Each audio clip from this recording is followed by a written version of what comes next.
এককালে প্রয়োজন হতো হাপড়ের, তবে প্রযুক্তির ছোঁয়ায় তার জায়গা আধুনিক যন্ত্র দখল করে নিয়েছে। বৈদ্যুতিক সব যন্ত্র দিয়ে তৈরি হচ্ছে দা, বটি, চাপাতি সহ অন্যান্য সরঞ্জাম। হাতুড়ি পেটার টুংটাং শব্দ, পাথরের শান দেওয়া এবং আগুনের ফুলকি, সব মিলিয়ে কুরবানি ঈদের আগ মুহূর্তে ব্যস্ত সময় কাটছে বগুড়ার আশাকোলার কামারপল্লীতে। বৈদ্যুতিক মোটরের সাহায্যে কয়লা গরম করে লোহার টুকরো আগুনে পুড়িয়ে তৈরি হচ্ছে দা, বটি, চাকু, ছেনি ও চাপাতি সহ কুরবানির মাংস কাটার নানা সরঞ্জাম।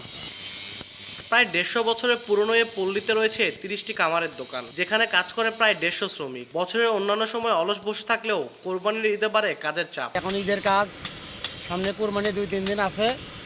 খুব দিন রাত আমরা পরিশ্রম করে দাও বা ছুরি আমরা তৈরি করতেছি। দায়ের চাহিদা আপনার এখন খুব বেশি।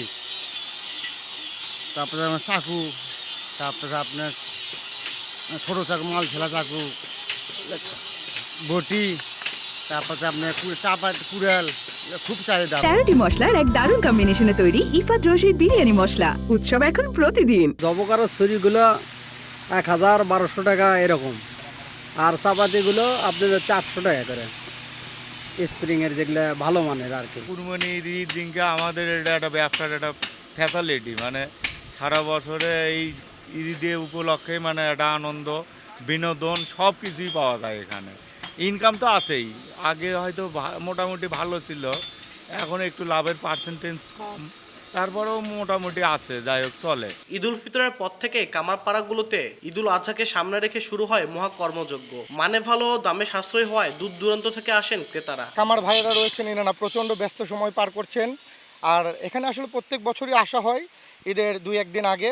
শেষ মুহূর্তের যে আমাদের কাজগুলো, এই কুরবানির পশু জবাই করা, কাটাকাটি, এর জন্য যে দা, চাকু, ছুরি, বটি ইত্যাদি শান করা বা ধার করার জন্য, সেই জন্য আসলে মূলত আসা। দুটো দাও, একটা ছুরি, আরও ছোটো ছোটো ছুরি কয়েকটা পাওয়া যাচ্ছে।